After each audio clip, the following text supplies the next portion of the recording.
Hello and welcome to the Dream Design Podcast with your host, Amy Lee Westervelt. That's me, in case you didn't figure that out, but I feel like you did. I am so excited about my guest today, you guys. Like, I'm not even going to lie. If it wasn't for having to do this podcast, I probably would have just stolen her to myself to chit chat with, because she's literally like my favorite human. And when you meet her in a couple minutes, you'll see why. But I am here with Sandra Haseley, who is a high performance mentor, speaker, and author. And she does like a lot of other things, but we didn't want to overwhelm you. So with that being said, please help me welcome Sandra to the show. Hello. Hello. Oh my gosh. Let's do this. I know, right? I know, So you guys, like, you want to talk about, like, I don't know how you call it, like, when it's a bromance, it's like a she-mance. I think we have a she-mance going on. We do. I don't know, like sisters from a different mister is probably like how we do it. True story. Two halves, one whole, all the things. Absolutely. Indeed. So let's get right into it, shall we? Because neither one of us do small talk. Tell us, high performance mentor, not really something that you graduate from high school and be like, when I grow up, I want to be a high performance mentor. Mm-hmm. So where did you start? Like, what was the plan and how did we get to where you are today? Through a bunch of mistakes. We got here through like a series of, I know what I have for a dream. I'm going to be an aviation, like monster. I'm going to fly F-14s for the Naval Academy. Like, look out, Top Gun, Tom Cruise, you think you got it? I got it. I get into the Naval Academy. I got this congressional nomination. And they're like, hey, it's August. Just kidding. Your Canadian citizenship is still active. We need you to be American first. And I'm like, son of a. So like 2 weeks before anybody starts school, before plebe summer camp, I got to figure out what else I'm going to do, because it was aviation for me or nothing. And then I got a softball scholarship to play for a Division I university, like last minute. They actually had like accidental leftover scholarship money. And I was like, thank God. And it was in my hometown. So I played for a year and didn't like the engineering program there. I didn't like the school at all. My coach actually ended up being imprisoned later on for all kinds of things that I wanted to leave for in the first place. So like my college experience was like, I don't know what I want to do. I don't like it here. I ended up, like we just talked about, I went to the Disney program to give myself time to be like, what am I going to do with my life? Like, or even like college. So I bought time for about 5 months and transferred into a new school to go for what my dad said might be a good idea. Hey, finance. Women in finance do better because, they're a minority. So you get jobs faster and it's easier to climb rank. And I'm like, oh, okay. So I did that. I loved the school, but I hated it. I hated finance. It wasn't naturally gifted at it, for sure. I struggled. I got good grades and it was so hard. It was so stressful. And I left there going, okay, now I have this finance degree and marketing.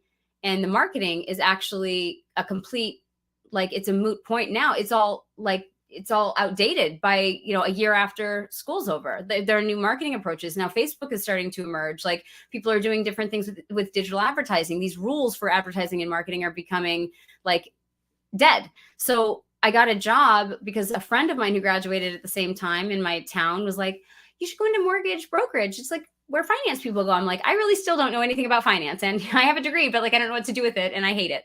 So I started working in commercial real estate with finance. And, I found out that I didn't put it together then, but I found out through the job of working there for a couple of years that this is all a network game. This is all about people. This is all about being nice to people. They're giving jobs and deals to people that they just hang out with. This is not about who's got a better deal, period. And so in order to help the company and do okay, I was like, I'm going to lean into that. I'm not as good at all these other guys at the actual numbers, even with a calculator. I can't project like they can in their heads. So I'm going to lean into this kind of thing and help them in these ways with my ideas and my strategies and whatever. And I got recruited into another company that was commercial real estate development. So now I'm working with a bunch of tenants. I'm working with people that have different businesses, different strategies, different like global reach. And I get recruited again into another. And so I'm working like international real estate, and I'm dealing with all of these different industries, small business owners, medium-sized business owners, which have thousands and thousands of employees. And to keep a tenant happy and to extend the lease and to grow into a new building or a bigger building or to secure an entire property for them to do for my company, like, you have to keep them happy and you have to keep them growing. So throughout the course of that, like 10, 11 years of real estate and commercial finance, I found that the thing that made everybody happy, the thing that made the tenant happy, the boss happy, that made me more money, was helping other people do better in their business. And I did not put those things together until I lost my job and I got fired for no cause. In New York State, you can get fired for no reason and they don't have to tell you why, and you'll never have like closure on that. And I got fired, and I was 2 weeks after closing a $14.6 million deal with a major global brand that I worked on a year for. Where's my bonus? No, here's your actually walking papers instead of your bonus. You're the only one that made money in this company for the last 12 months, but now that we have your money, bye-bye. We're a bunch of boys, company full of men, and I'm out of there. 2 years, no extended unemployment. I got unemployment for 3 months, and that was it. And I didn't even believe in the paradigm that you can get fired if you have a degree and you work really well. Like, I'm the all-star, and how do I get fired for doing a great job and the only one who's making any money for the company? So for 2 years, over 400 applications and interviews in 2 years, and I could not get a job anywhere. I was being blackballed from the commercial real estate industry in my area, and I couldn't get a job for even clerical work anywhere else. So this is where I'm doing like freelance jobs. I'm doing branding and marketing for people. I'm doing like for redesign, and people that I knew that I could do that really well. And so I did that, and website design and like rebranding for people. And then I didn't consider that a job. I considered that side work. That was not a business to me. That was like, just make some money doing this thing that you do, you know? And because entrepreneurial activity was like, that was like me and I won't touch that. That's not interesting to me. That's scary to me. That's risky. But I started getting jobs where people who were asking me to redesign things found out through conversation that I was really good at organizing things too. And I ended up starting my first company was a professional organizing company. And I was so pleased with that. It was so much fun. But my husband, this is still in the 2-year gap, right? I was starting to grow the organization business, and I was loving it, but it was a lot of work. And my husband at the time was like, chiropractor in New York State. He hates the way the insurance is run. He can't stand it. He's like, this has been 10 years now. I want to open my own practice. I'm like, I don't know anything about opening a practice. Like, I don't know anything about medical at all. And he's like, back and forth for months. Long story short, we ended up getting a line of credit and a small rental property that we could try out for 6 months. And I went with my husband for, in 18 months, over 6 figures in a cash practice, no insurance in New York State, which is like nearly impossible. Everyone said we were going to fail within 3 months. And we started knocking the bag out of it. And then we brought on this holistic weight loss program. It became the best and highest rated in Buffalo within another 6 months. So I was like, oh, so this is what owning your business is like? Well, this isn't that hard. This is fun. This is like, I could do this. And I started thinking about all of those things that I've taught people how to do as tenants and encourage them to grow their business. And I was using all of that advice for me now.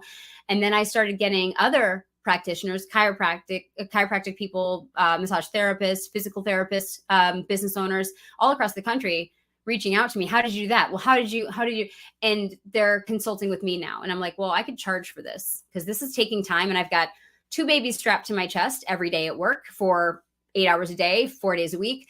They're not getting this for free anymore. I'm tired. And this is kind of how I segued into the chiropractic. Owning a practice wasn't my dream ever. It was just a thing that I did to help out. And that's my husband's dream. What do I want? And it was this discovery process over a number of months that I was like, it's been consulting all along. It's been strategy all along. I'm really good at that. It's not hard work for me. I love it. It's so rewarding for them, for everyone. And that was the catalyst to all of it. And I've never felt more at home or more satisfied with like what I do every day. It's really exciting.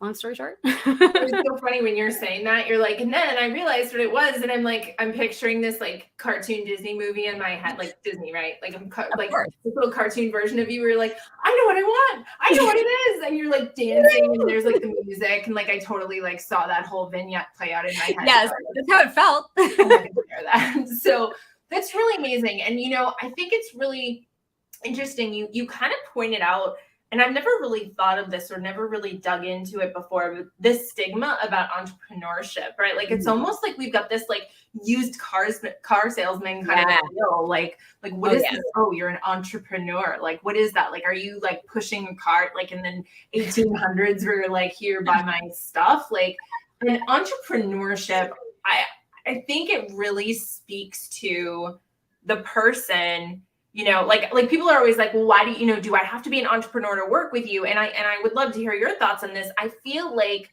the entrepreneurial spirit is the one who can't be contained. She's the woman who like overthinks every single thing. If someone says hi, she's like, why didn't they say hi? And like she's constantly self-sabotaging because she's so afraid that she's going to step in it, or that, oh, so-and-so wasn't, totally like in love with what I did today. And then they're like, well, guess I just need to quit. And so entrepreneurial, especially women, like we feel so, and clearly I'm like channeling all this and pulling it out in real time because like, thank you, you're welcome. But like, we feel so tied to and so responsible for the product, for the outcome, for the work, that the idea of having to give any of that over, it's not even a control. It's more like well, if you have part of this and it gets screwed up, it still falls on responsibility. Yeah. Exactly. And so I'm just curious, like, do you find in your work with entrepreneurs, do you find that you get that like highly sensitive, very, very high performing, but very like lone wolf kind of a feel with the people that are attracted to you because of that entrepreneurial piece? This is great.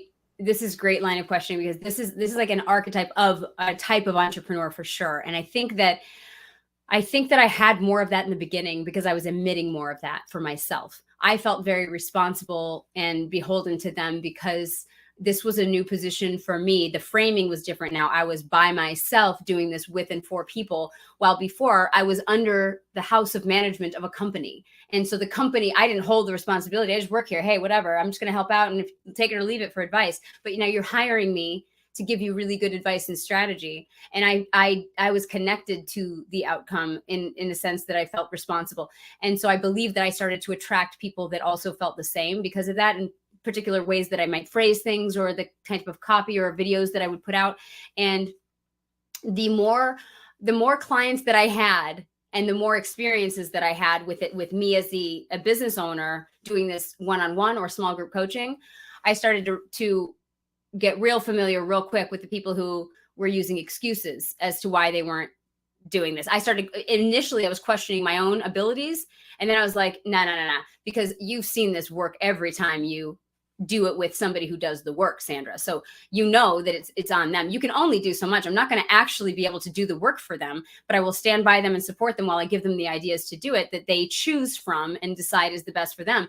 So I kind of got burnt out fast, which I feel is great. Like I feel grateful for, because I got burnt out on that type very fast, where they're wonderful people, but they weren't acclimated to what they needed to become as an entrepreneur in order to be successful. And they were still okay with the excuses because people in their life were still allowing them to use them.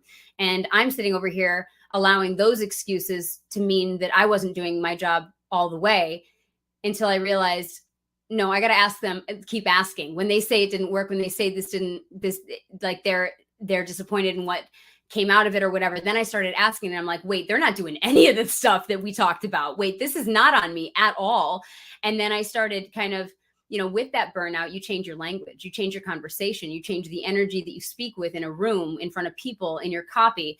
And then I started talking to women, started reaching out to me, started commenting on my posts, women that were like no BS kind of women. And I was like, okay, let's talk. Like, these are conversations I love having, because they're like, I know I'm not doing this right. I know I quit on Thursday and I didn't do the things I meant to do all the way Thursday. So what do I do now? I'm like, you own it. We can work with that. Like, as long as you're not pushing blame and trying to make it about something weird that it's not, let's keep going. And those are the women that I have so much success with, because like, we're not hiding behind excuses or shaming ourselves for being tired one day and like not following all the way through. I don't have the energy to shame someone for anything, let alone their effort that they're putting out, knowing that they also have a life and, personal responsibilities and a family maybe, and that they're doing their best to manage all of that, which I also help them with. So I think that is a really typical, entry point into entrepreneurship as a female, for most females, I might say,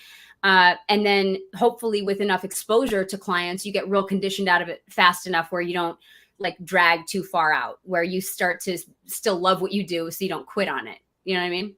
Yeah, absolutely. And just if you guys are listening in podcast land, you don't get to see that she literally cracks me up every couple seconds. And I just burst out laughing. And that's why I'm on mute, because I literally just can't even handle how hilarious she is. So you don't get the benefit of seeing that, but it's happening. So let me ask you, when you started this, because I think you kind of alluded to it a little bit. I really want people to kind of understand this, because you look at you today, you have an incredible career. We haven't even dug into some of the accomplishments that you have. I mean, let alone the fact that you wrote books. You're a keynote speaker for Tony. What's his name? I'm just kidding. Tony Robbins. You have this incredible resume, and these are really powerful things. But I want these people to kind of go back, like when you first started, when you recognized, okay, I'm going to be an entrepreneur, I'm going to do this thing. I would love to hear like kind of some of the mindset shifts you've had. And you alluded to some of the ones that clients had and kind of where they were, but I would love to hear like where like you were from, like this is what it's going to be. And then kind of like where it is now. And maybe just kind of guide them a little, just so they can see that some of the things that they might be thinking are things incredibly successful, badass you were thinking too. Yeah, I was, again, it's because I didn't want to be an entrepreneur. That word sounded like you said, it's like, it's flaky, it's gray area. It's like, do you just call yourself that when you don't know what you do and you're not making any money? Are you working for like somebody, like, are you helping someone or something? What is that? What is, be specific, please. And so I didn't use the word on myself at all. And so even as a consultant, I felt like a bit of a hack using that word, even because the imposter syndrome will give you all kinds of lies about who you are and what you actually do. And for me, it felt like, well, you're not a consultant, Sandra, because you haven't actually had anyone pay you to do this yet. Well, arguably, I've been paid well to do this inside of other things that I do as part of a job that I do. And I could concentrate only on this thing, just like the guy who does project management. And that's all he does, except for when the web guy is out of town and he actually knows how to code HTML. So he'll do that too. Well, I want to do just this, just the consulting piece of it. And I can do that. So it's like talking myself out of the lies as I caught them, knowing that I'm watching other people, the comparison game online. Because again, I wasn't on Facebook until like 2019. I didn't want to be. I hated it. So for me, showing up on Facebook, I was like, oh, the reason I avoided social media, like not even MySpace, like any social media at all, is because I could feel immediately the competition, the comparison game, how it made me feel. It made me feel awful about myself. I already had a hard time like liking myself. And this was just like, oh, I don't need that. No, thanks. Thank you. So now that I'm doing it for a living, in the beginning, I'm like, well, you're looking around to see what other people are doing, and you're seeing if this is like appropriate or if it's like, market friendly or whatever. And with the best intentions in the world, you still feel awful about what you do in comparison, naturally. So I am making these stories up about how good they are versus how I'm not. And I just haven't been in the game long enough. And how long is it going to take me? And I also feel icky about sales because, again, I'm selling myself now versus selling for a company, which I'm completely emotionally detached from and whatever. And these people that I work with have gobs and gobs of money. They're detached from money too. Like we don't have money issues at all. We don't, mindset around money is not a thing because they just like shell money out. They're major corporations, big businesses, whatever. Money, check. What do you need? 6 figures, 7 figures, whatever. So now I'm dealing with people that have money restriction, that have money blocks, that have money issues, that need to budget, that have to think about it. That I'm like, oh, this is like weird. Like I don't know what to do with this. And so you're questioning yourself. It's moving through all of those things and finding out what's really real. And then talking to what was really important along that journey is talking to other women that I met that I could be friends with that were also running a business online and being like in a service-based orientation because that's what I was doing. And oh yeah, I just did this or I just did that. So really quickly I got to used to the idea that like, oh, you can just like do whatever you like feel like doing. And like that might just work. And all of these women are just like doing what they think might be a good idea based on what they know or what they just feel like. So one of my mantras kind of became like, I can do whatever I want. And so can you. Like, I'm just going to do whatever I want. And regardless of what the expert advice is or the best next tip or the best next platform or the whatever, I was like, I don't want to chase everything that's new and shiny and whatever new, big, important person that's paid millions of dollars in ads to be big, whatever he or she says. I don't want to follow that. That's exhausting. I don't know. So what works? What do I like to do? Because now, after all of this time, for, almost 17 years in the business of consulting, I know that I can shell out 1 billion strategies, and I know that more strategies just keep on coming. Like the inspiration just keeps on coming. It's not that. I can come up with a bunch of them. It's what feels good. What do I have less resistance to? Let me look at that and go there. That's the thing that always makes me the most money and makes me the happiest and makes them the happiest. So it's really about, if a title bothers you, entrepreneurial, entrepreneur, solopreneur, mompreneur, whatever weird title like ends up coming out of your mouth. Like if that makes you feel like, don't use it. What do? I help women do this. That's what I do. That's actually preferable to say to somebody versus, I'm a high performance strategist. My name's Sandra Haseley. It's like, what the hell's that? What do you do though? And I was like, well, yeah, now I have to explain, don't I? So it's just easier just like to say what you do with people. And that makes you feel better because you actually like doing that. That's what you do. So when you can remove yourself from any title that feels a little bit uncomfortable or less like you can remove that layer of imposter syndrome that feels like it's giving you reasons to make excuses about how well you're not doing or how little money you might be making. And it can be more about like what feels good. I'm doing what I'm doing, and that's the title. And then what feels good for me to do because I'm not selling myself. I'm not selling this thing.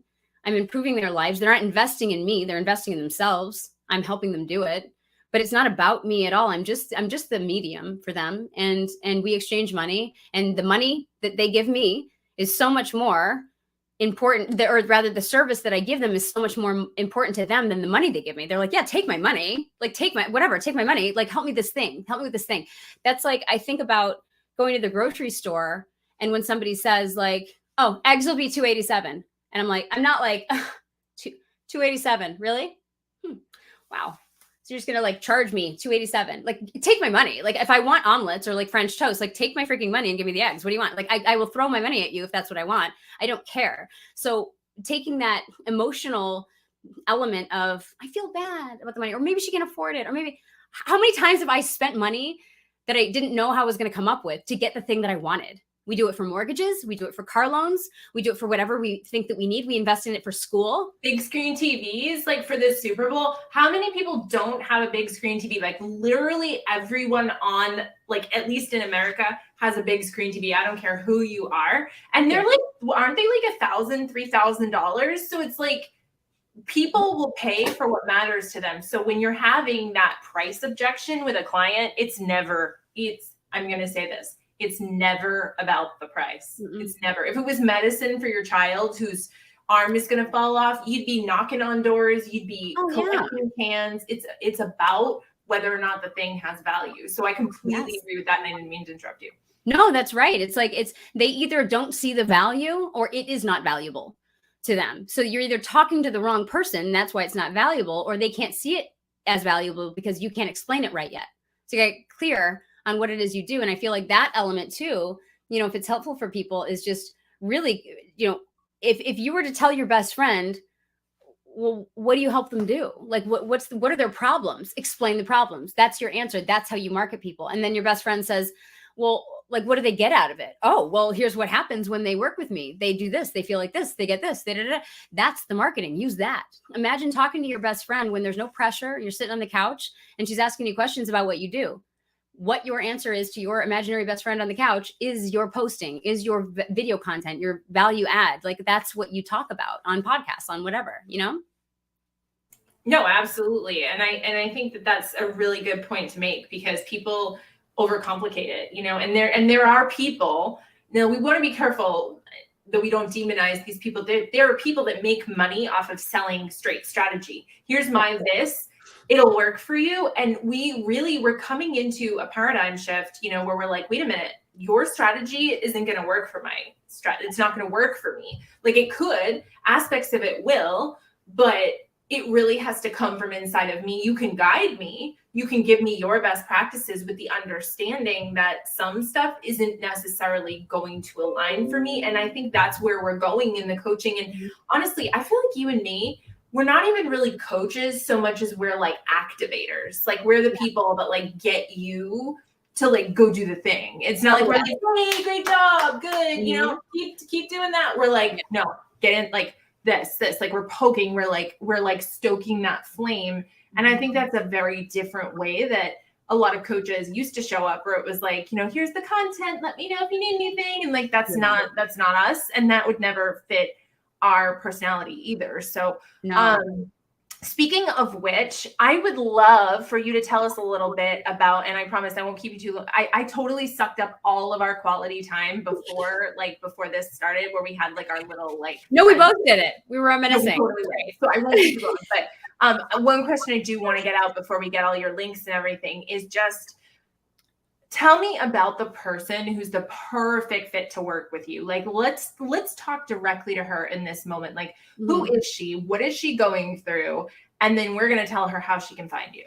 Oh my gosh, she's my private clients. Like, I don't do much one-on-one. I do maximum of 3 at any given time, like during the month, because you know, it's a lot of focus and intention. When you're working with a one-on-one client, you're thinking about them and their strategy and their stuff and their everything the whole time. And so I can only give 3 a month, but plus our friendship takes a lot of time out of your schedule too. It's a nurture process. We have to, it's priority. And but these women are, oh my gosh, they don't need me to do it for them. They need me to see them. They're the women that are like, I just need somebody to understand what I'm going through and to give me options, show me where you've been that I can go, that's safe to go. Like, I know that I could make mistakes. I know that I need to show up to actually do the things that you're offering will work, but give me a menu of options that might work so I can pick from what's good for my personality. Let me stay excited about my bit. These women are excited about what they're doing. They're so intentional about showing up for their job. They love what they do. They just don't want this piece to be so overwhelming about growing the business. Like, they've got the skill set of what they do. The business element is something different. Not everybody has the business side of it down yet. The marketing, the sales, the strategy, the growth, the management, the time management, the organization, all of it. And so I'll play cover for you. I'll run flank on this stuff for you while you stay excited about your business. You show up excited and ready about the calls. I know you watch those recordings that we do after our calls are done. You reach out to me and ask questions. You let me know where you're at so that I can support you and speak back into it. You don't let a lot of time go by where you're just like, well, I don't know. Like, I just thought there was only the time for our call every week. And no, I want to, like, I'm in there with you. Like, I want to be partners with these women. These women just don't make excuses, and they're hopeful, and they're loving, and they're smart, and they're determined, and they're not boastful, and they're focused. Their values are like in check. They're great friends of people. They're great family members to the people that they work with. They're generous. It's just really, really good women who want to grow their business, because the main line for all of these women, the thing they have in common is I don't want money to be the reason that I have to say no to stuff. I don't want it to be the thing that causes the fights anymore. Like, let life have its own fights and own natural things and like frustrations or whatever, but can we take money out of it? And I help them take the money part out of it, and the stress management, and the time management, and like, let's clean up all those areas, because business gets to be so much simpler than this. Like, I don't find it hard to work for yourself. I find it sometimes a bit confusing, or sometimes stressful, or sometimes like a challenge that you need to like learn something new for, but I wouldn't call it hard. And I also think all of those areas are like interesting to dig into. This is a challenge. So cool. I'm going to grow from it. And this is going to be a new skill in a minute. And then it's frustrating because I'm in the middle of learning this process and I'm not good at it, or it's confusing because I don't know what they mean by that. And when I figure it out, I'm going to be really good at this. It's going to be faster. And so all of the things that I come up against and that my clients do too, it's like, they're willing to not know everything, and they don't care about that. They're just looking for the help, and they're excited to keep going. And it's not attached to, like, they all make a lot of money. Like, they all grow fast, and it's not attached to the money. They don't have to make it about the money. And that's always how the money ends up showing up, because their intentions are so pure about what they're doing, which is why the growth is able to happen at speed, because they're not so like tied down, I guess, to that one element of the business. Does that make sense? Absolutely. It's so true too. Like, the more we detach from the need, the more that the money's like, hold on, I love you. Come back. Yeah. So tell us how we can get a hold of you. Like, where are some places that people can find you? I'm mostly hypocritically on Facebook since I didn't have an account for 20 years.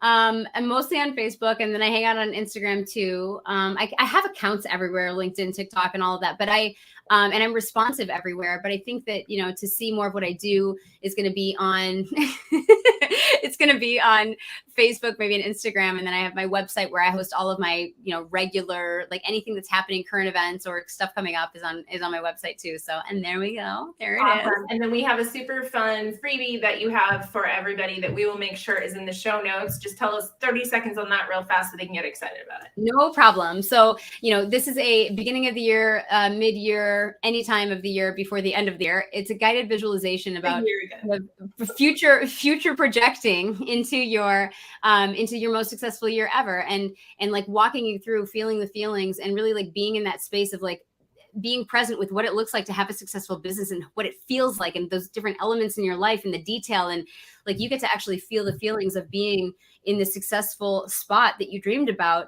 And when you catch those feelings and the longer you sit in them, the more oxytocin, the more focus, the more intention, the more inspiration. And this is like the longer we can stay in those feelings, the faster this stuff works for us. It's amazing. Please excuse me while I listen to that every day for the rest of forever. So thank you for that. Permission granted.